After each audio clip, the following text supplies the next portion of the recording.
2000 रुपए का नोट हो और एक हाथ में 2 रुपए का सिक्का हो, और अगर दोनों मेरे हाथ से गिर जाए, मुझे बताइए आवाज कौन करेगा, नोट या सिक्का? ऑफ कोर्स सिक्का। चिल्लर ही आवाज किया करते हैं। जब वैल्यू बढ़ जाती है तो ऐसी आवाजें नहीं होती। दैट मीन्स आप कनेक्ट कर सकते हैं अपनी लाइफ में। जो लोग आपको बार बार नेगेटिव बोलते हैं, कोसते हैं, समझ लीजिएगा वो चिल्लर है।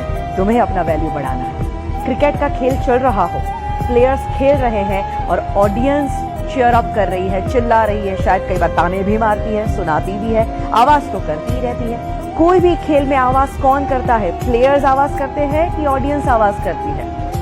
ऑफ कोर्स ऑडियंस आवाज करती है। दैट मीन्स अगर आपकी जिंदगी में बहुत लोग आवाज करने लगे तो समझ लीजिएगा आप सच्चे खिलाड़ी हो, और वो अभी भी ऑडियंस ही है। एंड जब आपके अंदर ये एटीट्यूड आ जाएगा ना, आपको कोई रोक ही नहीं सकता।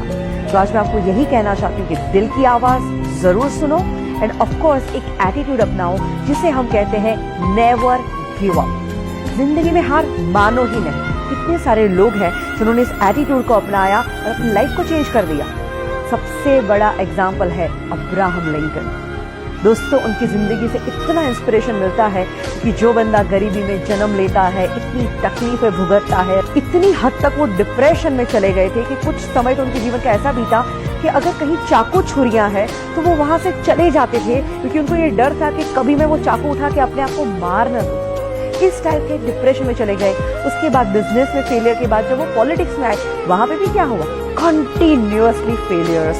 बट फिर भी बंदे ने हार नहीं मानी, प्रयत्न करता गया और एक दिन आता है जब वो अमेरिका के प्रेसिडेंट बनते हैं, और ऐसे प्रेसिडेंट जो आज भी लोगों को इन्फ्लुएंस कर रहे हैं।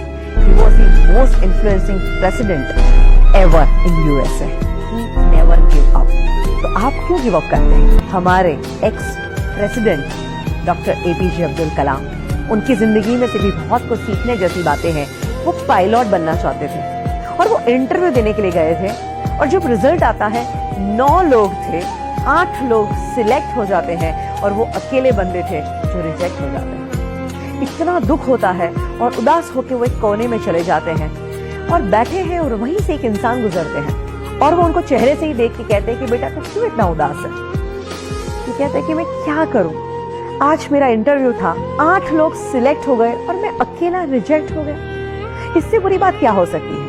तो संत बड़े प्यार से कहते कि बेटा शायद तू अभी समझ नहीं पा रहा है, और शायद हो सकता है ऊपर वाला तुझे उससे भी बेहतरीन कुछ देना चाहता है।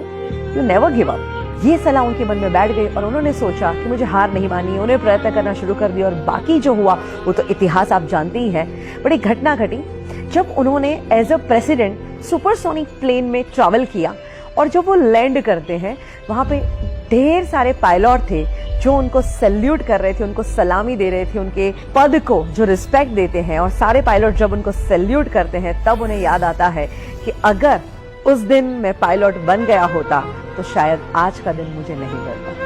दैट मीन्स उनके अंदर एटीट्यूड था नेवर गिव अप, और उसी एटीट्यूड ने उनको कहां से कहां पहुंचाया। और सोचिए दोस्तों, अगर यही एटीट्यूड आप भी अपनाएं तो हम लोग कई बार चीज गलत ना हो जाए, मुझसे गलती ना हो जाए, इस डर से भी बहुत कुछ नहीं करते। बट याद रखिए, गलती वही करते हैं जो कुछ करते हैं। तो कुछ करने की हिम्मत रखिए। मेरे पास जब लोग सीखने को आते हैं, हम अपने सेमिनार लेते हैं, वर्कशॉप कंडक्ट करते हैं, और यही एटीट्यूड जब हम लोगों के अंदर जगाते हैं, हमने देखा है इतना ट्रांसफॉर्मेशन आता है।